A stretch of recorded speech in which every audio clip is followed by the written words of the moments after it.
This news is presented by BK hardware store, Didwi Tikkar, Hamirpur. सभी प्रकार के paint, hardware, plywood, timber, tiles और marble के लिए संपर्क करें। पिछले लंबे अरसे के बाद हमने हिमाचल प्रदेश में इस बात को देखा है कि सदन की कार्यवाही 5 घंटे से ज्यादा चली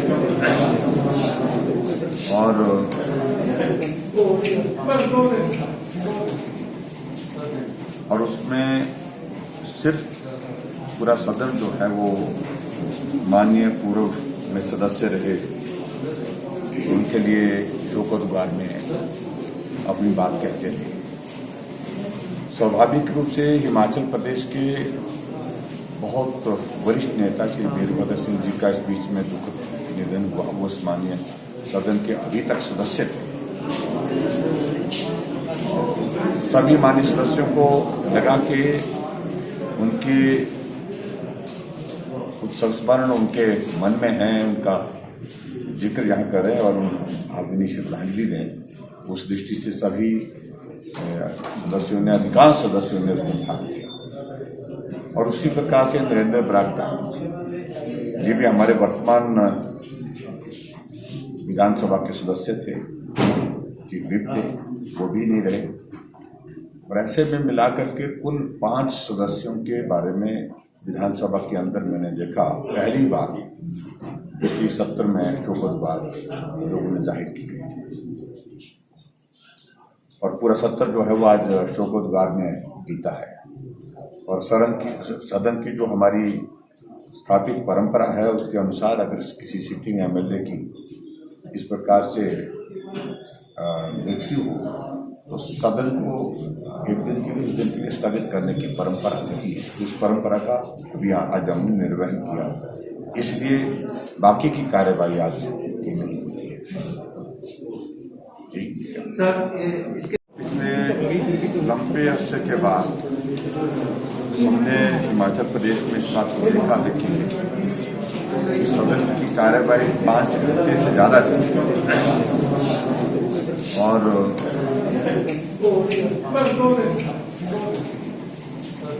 और उसमें सिर्फ पूरा सदन जो है वो माननीय पूर्व में सदस्य रहे, उनके लिए शोकोदगार में अपनी बात कहते थे। स्वाभाविक रूप से हिमाचल प्रदेश के बहुत वरिष्ठ नेता श्री वीरभद्र सिंह जी का इस बीच में दुखद निधन हुआ। वो माननीय सदन के अभी तक सदस्य थे।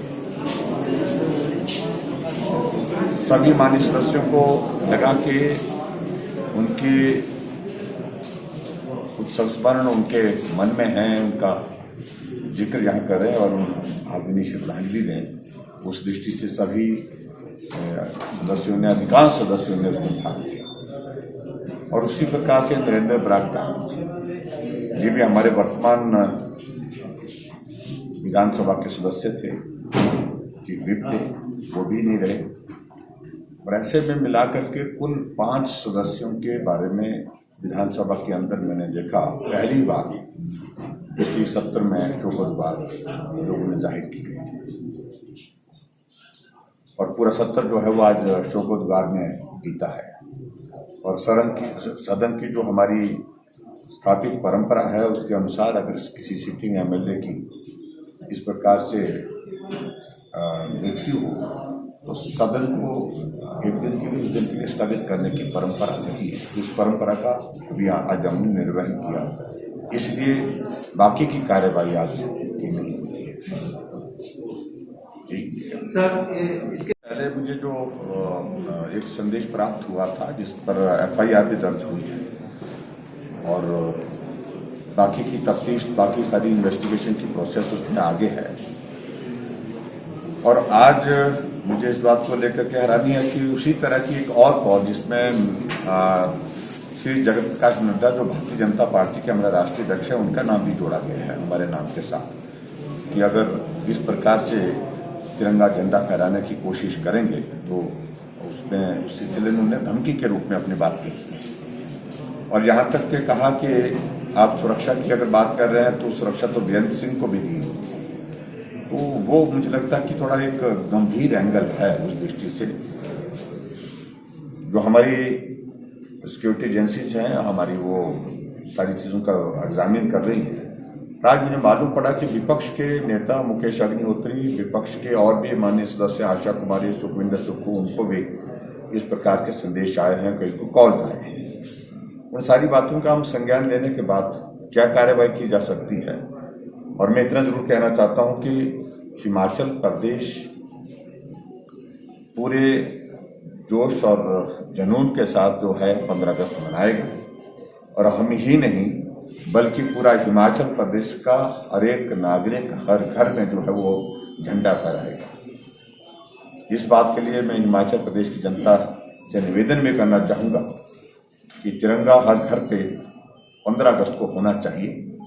इसका जवाब मुझे लगता है कि इसी से देना बेहतर होगा। सर, कोविड की क्या स्थिति? कोविड के केसेस बढ़ रहे हैं तो वो हमारे लिए चिंता का विषय है। अभी इन दिनों में जो कुछ हमने कुछ रिस्ट्रिक्शन जो है वो रिलैक्स की है, उन सारी बातों पर पुनर्विचार करने की परिस्थिति बन सकती है। कल हमारी कैबिनेट है, विचार करेंगे। 200 से ज़्यादा आंकड़ा आज एक्टिव केसेस का आया है, हालांकि रिकवरी भी उसमें है, मोर देन 130 के लगभग शायद मेडिकल में रिकवरी भी है, लेकिन फिर भी उसके बावजूद भी ये नंबर बढ़ता हुआ ये चिंता का विषय है। सर, आज से प्रदेश में शिक्षण उत्तर प्रदेश विधानसभा में जो हमारे 2 पूर्व सदस्य रहे हैं, जो वर्तमान सदस्य थे श्री नरेंद्र बरागटा जी और पूर्व मुख्यमंत्री श्री वीरभद्र सिंह जी, उनके ऊपर जो वो श्रद्धांजलि देने के लिए जो शोभागर रखा गया था, उस पर सबने चर्चा करी है। और निश्चित तौर से दोनों ही व्यक्ति, श्री नरेंद्र बरागटा जी भी, वो भी एक जाने माने राजनेता थे और खास रूप से बागवानी क्षेत्र में उनका एक बहुत बड़ा योगदान रहा है। और श्री वीरभद्र सिंह जी जो अपने आप में, जैसा अभी विधानसभा के अध्यक्ष महोदय ने भी कहा कि वो केवल एक सदस्य नहीं थे, वो एक इंस्टीट्यूशन थे। और एक इंस्टीट्यूशन का मतलब ये होता है कि वो हर राजनीतिक सोच से, राजनीति से बहुत ऊंचे थे। He was a statesman and he will always be a statesman. तो निश्चित तौर से उनकी जो कॉन्ट्रीब्यूशन हिमाचल प्रदेश के विभिन्न क्षेत्रों में, विभिन्न इलाकों में, चाहे वो हाइड्रो पावर जनरेशन के लिए थी, चाहे वो इलेक्ट्रिसिटी के लिए थी, चाहे वो रोड नेटवर्क के लिए थी, प्राइमरी एजुकेशन के लिए थी, हेल्थ केयर के लिए थी, और हमारे हिंदू धर्म को बचाए रखने के लिए जो वो कानून 2003 की सरकार में लेकर आए थे, और जिसके लिए, जैसा मैंने भी विधानसभा भी अपने में इसमें कहा कि शोभुत कि केवल कांग्रेस पार्टी नहीं मगर राष्ट्रीय स्वयंसेवक संघ का भी हमको उसमें जो है दुखद संदेश उनके लिए आया। विश्व हिंदू परिषद के बहुत से लोगों ने जो है अपनी श्रद्धांजलि भेजी, कंडोलेंसेस भेजे, और बजरंग दल के बहुत से लोगों ने भेजे। तो ये इस चीज़ को दर्शाता है कि उन्होंने हमेशा दलगत राजनीति से ऊपर उठकर समाज हित के लिए, राष्ट्र हित के लिए, प्रदेश हित के लिए कार्य किए, जो कभी भी भुलाए नहीं जा सकते। और देव समाज जो हिमाचल प्रदेश का एक बहुत महत्वपूर्ण अंग है, खास करके जो हमारा पुराना हिमाचल है, उसमें जिस तरीके से देवी देवताओं के मंदिरों के निर्माण के लिए, पुनर्निर्माण के लिए उन्होंने कानून लेकर आए, उसके लिए बजटरी प्रोविजंस करवाए, और आज सैकड़ों ऐसे मंदिर प्रदेश के अंदर हैं जहाँ पे उन्होंने अपनी एक छाप छोड़ी है। तो निश्चित तौर से ये सब चीज़ें हैं जो हमारे लिए, और केवल मैं तो उनका सुपुत्र हूँ, हमारे लिए तो प्रेरणा स्रोत है ही, मगर आने वाली जो पीढ़ियाँ हैं, जो युवा पीढ़ी प्रदेश के अंदर है, चाहे विधायक है, चाहे आपके पंचायती स्तर के लोग हैं, चाहे आम जनता है, उनके दिल में एक छाप उन्होंने छोड़ी है। तो मैं यही कह सकता हूँ अंत में कि उनका जो एक राजनीतिक जीवन उन्होंने अपने जो शुरू किया, हालांकि जब उनका जन्म हुआ था तो एक राजघराने में उनका जन्म हुआ, और एक राजा के रूप में वो अकेले एक ऐसे राजा थे जिन्होंने treaty of accession with the Union of India 1947 में साइन की थी। क्योंकि जब मेरे दादाजी का देहांत हुआ था वो अप्रैल 1947 में हुआ था। वो अप्रैल में जो है वो 1947 में बुशैर रियासत के राजा बने, और अप्रैल से लेकर अगस्त तक वो बुशैर रियासत के राजा रहे। उसके बाद जब इंडिपेंडेंस हुआ तब उन्होंने जो है ट्रीटी साइन कर वो उनका असेशन जो है बुशहर स्टेट का वो जो है हिंदुस्तान के साथ हुआ, भारत के साथ हुआ। और उसके बाद उन्होंने कभी भी अपना सारा राजशाही छोड़कर, राजपाट छोड़कर जनता के बीच में गए। उसके बाद जो उनका जीवन रहा है वो इतिहास है। और वो हमेशा जिस तरीके से उनका एक वो बुशहर रियासत के राजा से प्रदेश के दिलों के राजा जो बने हैं, वो अपने आप में एक काबिल तारीफ बात है। और हमको उससे इंस्पिरेशन लेकर उस चीज़ को आगे ले जाने की आवश्यकता है, क्योंकि ये एक सत्य है, टूट सत्य है कि जो भी व्यक्ति इस दुनिया में आता है एक ना एक दिन उनको जाना है। मगर जाने के बाद भी जिस तरीके से उनका भव्य जो है एक लोग उनको उनकी भव्य विदाई हुई, मैं समझता हूँ वो इस चीज़ को दर्शाता है कि ना भूतो ना भविष्य में भी इस तरीके का जो है एक जन सलाब हमको कभी देखने को नहीं मिलेगा। तो यही उनकी कमाई थी जो उन्होंने पूरे अपने राजनीतिक जीवन में कमाया। और हम सब के लिए ये एक बहुत बड़ा संदेश लेकर गए हैं। उनके मार्गदर्शन पे हमको आगे चलना है। बहुत कठिनाइयाँ होगी, बहुत मुश्किल समय भी आगे आएगा, मगर हम अटूट अपने विश्वास में रहेंगे और उनके मार्गदर्शन में आगे हिमाचल प्रदेश को एक सूत्र में बांधने का कार्य करते रहेंगे। जो लोग भी हिमाचल प्रदेश को क्षेत्र के नाम पर बांटने की कोशिश करेंगे या क्षेत्रवाद को प्रदेश के अंदर फैलाने की कोशिश करेंगे, विक्रमादित्य सिंह हमेशा उनका विरोध करता रहेगा। वीरभद्र सिंह जी का जैसे मैंने कहा कि कंट्रीब्यूशन प्रदेश के हर समाज के लिए रहा, चाहे वो बुजुर्ग है, चाहे वो युवा है, चाहे वो महिलाएं हैं।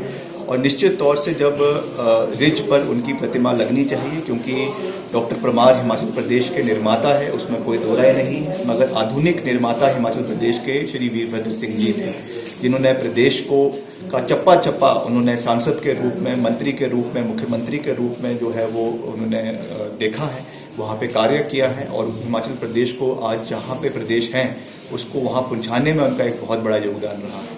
तो निश्चित तौर से उनकी प्रतिमा जो है वो रिज मैदान पे लगनी चाहिए। वो प्रदेश का एक हिस्टोरिक जगह है जो रिज मैदान है, वहाँ पे उनकी प्रतिमा लगेगी तो उससे निश्चित तौर से जो उनके चाहने वाले हैं उनको भी अच्छा लगेगा।